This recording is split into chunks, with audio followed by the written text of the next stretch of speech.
كان بيلم لها الشنطة واتصدم لما شاف صورة محمد مسك الصورة وهو في حالة من الذهول. ايه ده؟ مين الراجل ده؟ وبيعمل ايه في شنطتك؟ انت تعرفه؟ عايز المعرفة. انت تعرفيه منين يا ريماس؟ وقام حط الشنطة قدامها. اتكلمي. كان خايف ومتوتر تكون عارفة كيارة ولا حاجة. طب ايه دوتي صوتك؟ انت مش فاهم حاجة. مش فاهم ايه؟ الراجل ده انا عايزه انتقم منه وبفكر في خطه انتقم منه ازاي، لان هو السبب في خساره كبيره قوي لابويا قبل ما يموت، وعماله اجمع معلومات علشان انتقم منه واشوف هعملها ازاي دي، لاني مش عايزه ارحمه. ضحك بخبث من كلام سما وهو مبسوط. يبقى طريقنا واحد. ازاي بقى طريقنا واحد يا كاظم؟ انا مش فاهمه حاجه. انا كمان هدفي نفس هدفك بالظبط، وعايزه انتقم منه وادمر حياته هو وبنته وهعملها. بصيت له بصدمه. ايه؟ وفي سرها؟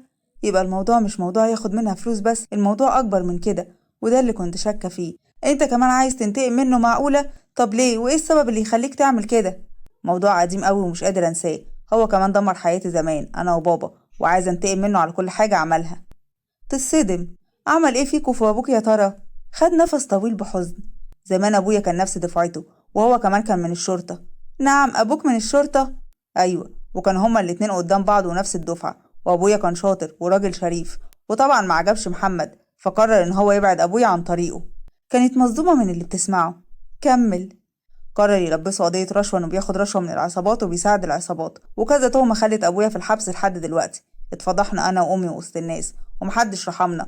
ماما خدتني وغيرت اسمي وكتبتني باسم أبوها علشان نقدر نعيش من غير مشاكل، وفعلا عشت بهوية جديدة، وهي هوية جدي، علشان أقدر أعيش. ولما رحت زرت أبويا حكالي كل حاجة، وقال لي إنه لازم أجيب حقه من محمد وإن ما ينفعش أسكت. كانت عمالة تبصله وهي مصدومة قوي وفي سرها. لا طبعا، لا يمكن بابا يعمل كده، أكيد في ورقة ناقصة في الموضوع ده. ومن وقتها وانا قررت انتقم على العذاب اللي شفته وامي شافته واللي ابويا شافه وعذابه طول السنين دي في الحجز، لمجرد ان واحد كان عايز يبعده عن طريقه. بعده عن طريقه لكن دمرنا احنا. المهم ان انا من وقتها وانا مش في دماغي غير الانتقام، وقربت من بنته علشان انتقم منه. حاولت اضحك عليها لكن ما انكرش انها كانت متربيه وقتها. قررت اكتب عليها، وده ما يمنعش اني ادمرها وهفضحها وسط الخلق. بحاول اعمل كل حاجه على قد ما اقدر علشان اوصل لهدفي. ايديها كانت بتترعش من خوفها على اختها وكانت مصدومه. وانت حصل ايه معاكي؟ انا كمان نفس الكلام. اذى بابا في شغله ومريض بفتره صعبه قوي وانا لوحدي، وقتها قررت انتقم. مد ايده ليها. تحط ايدي في ايدك ونجيب حق اهلنا سوا يا ريماس. بصت على ايده وهي متضايقه، لكن عشان تقدر تحمي ابوها واخته منه قررت تتحد معاه وتفهمه كده. لكن بتعمل كده عشان تظهر الحق. حطت ايديها في ايده. موافقه يا كاظم، بس اوعى تتحرك اي خطوه قبل ما ترجع لي، اتفقنا؟ متفقين يا ريماس، طلعنا حياتنا واحده وشبه بعض قوي للاسف. عندك حق يا كاظم، جمعنا كراهيه واحده وهي كراهيه لمحمد وولاده. تدميرهم هيكون على ايدينا. طبعا يا كاظم. وقعدوا يتكلموا مع بعض وكلوا سوا. باباك اسمه ايه صح؟ جابر نصر. جابر نصر، تمام. وبعدين قررت تقوم تمشي. يلا نمشي احسن، تعبت ومش قادرة الصراحة. طب يلا بينا. وراحوا خرجوا بره ووصلها عند عربيتها. نبقى نخطط بقى الخطة حلوة نوقعوا بيها. تمام يا كاظم.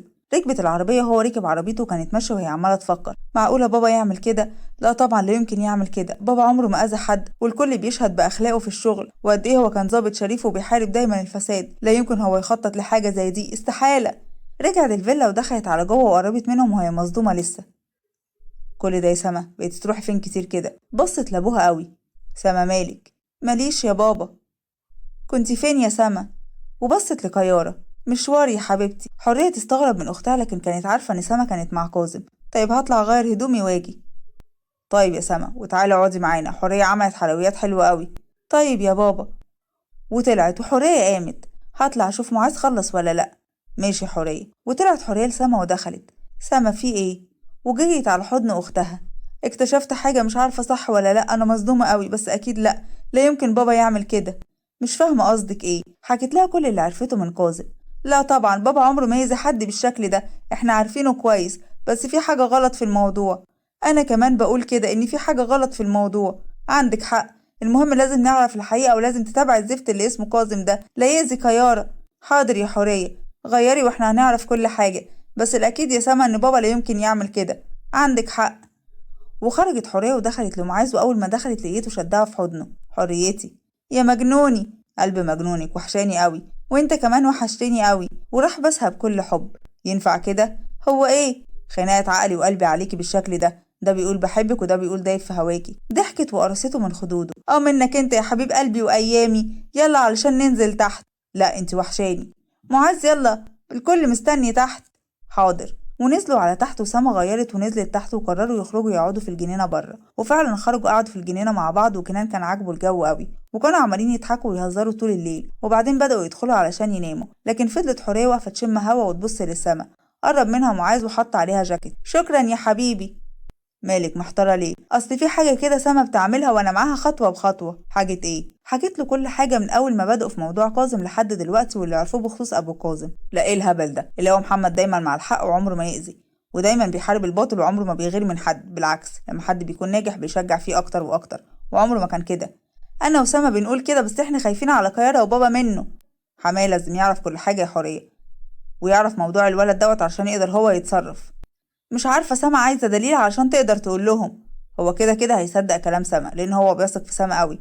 ممكن كيارة لأنها في وهم الحب محتاجة دليل، لكن أبوكم لأ. مش عارفة، هتكلم معاها. طيب. ودخلوا جوه علشان يناموا، وفعلا ناموا كلهم. وعند شمس ما كانتش عارفة تنام من كتر التفكير، وخصوصا بعد ما آدم قال لها إن هو هيروح لأهلها يتكلم معاهم. بقت شايلة الهم قوي ومش عارفة رد فعل أهلها تكون عاملة إزاي. خرجت من الأوضة ونزلت تحت، قعدت في الجنينة وهي محتارة. وراح آدم نزل وراها وكان جايب لها شوكولاتات معاه. خد الشوكولاتات ونزل قعد جنبها. القمر بتاعي محتار كده ليه يا ترى؟ في الموضوع بتاعنا وأهلي. إن شاء الله أهلك يسمعوا مني وترجعوا كويسين مع بعض يا حبيبتي. يا رب يا حبيبي. يا إيه؟ ها؟ قلتي إيه؟ ما قلتش. خلاص مش هغصب عليكي في حاجة، براحتك على الآخر يا قمري. طب خدي دي بقى تديك هرمون سعادة. طيب. وخدت وبدأت تاكل معاه، وكانوا عمالين يضحكوا ومبسوطين قوي مع بعض، ومسك إيديها.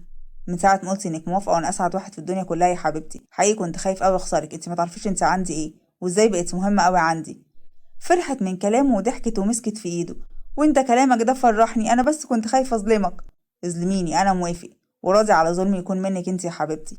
بصت في عينه بحب، وتتقابل عيونهم في نظرة طويلة مليانة كلام كتير قوي، وبس ايديها بكل حب. وراح بعدين كل واحد طلع على اوضته. وفي اوضة روز وآسر، مروان كان عمال يعيط ومش عايز يسكت، وروز حطت على دماغها المخدة.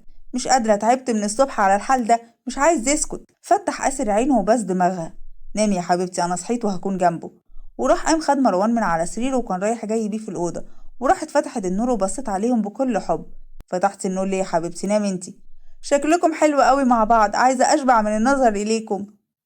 ضحك عليها وقعد جنبها وهو شايل مروان. عيلتي بقت حلوة بيكي يا حبيبتي. وحضن روز وابنه. انتوا كل حياتي يا حبايب قلبي. بصيت له هو وابنهم بحب، وقعدوا يلعبوا مع طفلهم سوا وهم عاملين يضحكوا على ضحكة مروان البريئة قوي. شايف البراءة دي يا آسر؟ اه يا حبيبتي. وضحك لهم مروان. يا عمري على الضحكة الحلوة. وراح نام وحط مروان في سريره، وراح نام جنبها وخدها في حضنه. ارتاحي يا حبيبتي، مقدر تعبك طول اليوم معاه. شكرا على دعمك ليا يا حظ الحلو من الدنيا. وكانوا مبسوطين وعمالين يتكلموا مع بعض لحد ما سيطر عليهم النوم وناموا. ومر اليوم عليهم بشكل طبيعي وعادي من غير أي أحداث تانية. وتاني يوم صحي معاذ على رن التليفون من العمال اللي شغالين في القصر. ألو. ألو يا سيادة المقدم، كده القصر خلص وكل حاجة بقت زي ما طلبت. تسلم ايديكم يا رجالة، حسابكم هيوصل لكم إن شاء الله. إن شاء الله. قفل معاه وضحك ونزل على تحت وقرب من الكل. عندي ليكم مفاجأة كلكم، يا ريت تجهزوا نفسكم علشان هنخرج. على فين؟ وتكون مفاجأة ازاي بقى؟ طيب. فطروا سوا مع بعض الأول، وكل واحد فيهم طلع أوضته علشان يجهز نفسه، ونزلوا وخرجوا مع بعض تحت، واتقسموا على عربيتين ومشوا ورا بعض. وفي عربية معاذ. حبيبي احنا رايحين على فين؟ مشوار يا حبيبتي، بس حاجة هتعجبكم أوي الصراحة وهتفرحي بيها. اتشوقت أوي الصراحة أعرف ايه هي ايه دي. خليكي متشوقة شوية. ضحكت عليه وفضلوا كده لحد ما وصلوا عند القصر ونزلوا من العربية. جينا هنا ليه يا معاذ؟ مش قلت القصر اتباع؟ اه يا حماية. امال. تعالوا ندخل بس. راحوا دخلوا على جوه وهم مستغربين واتصدموا من التغيرات اللي حصلت في القصر. ايه ده؟ الصراحة كده انا اشتريت القصر وظبطته وعملت كل ده علشان لما تيجوا كل حاجة تكون كويسة. وعملت أوضة كل واحد بالنظام اللي هو عايزه.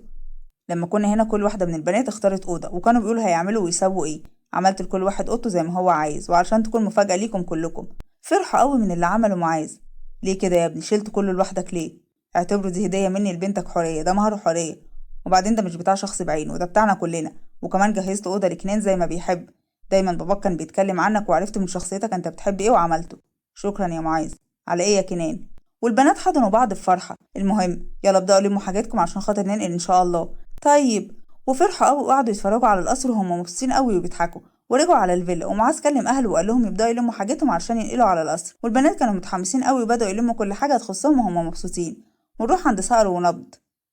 نبض كانت في الاوضه لوحدها، وقفت قدام المرايه وسرحت، وراحت جابت مخده وحطيتها في بطنها وفضلت تبص على شكل بطنها وهي حامل ودمعت عينيها. اه يا رب ارزقني. وراحت فقت وشالت المخده بسرعه. استغفر الله العظيم، انا راضيه بكل حاجه وبالمكتوب والحمد لله على كل شيء، نصيبي لسه ما جايش. ضحكت بهدوء وكان دخل صقر وشافها وفرح من ردة فعلها وانها بقت قنوعه وراضيه بالمكتوب. قرب منها وحضنها.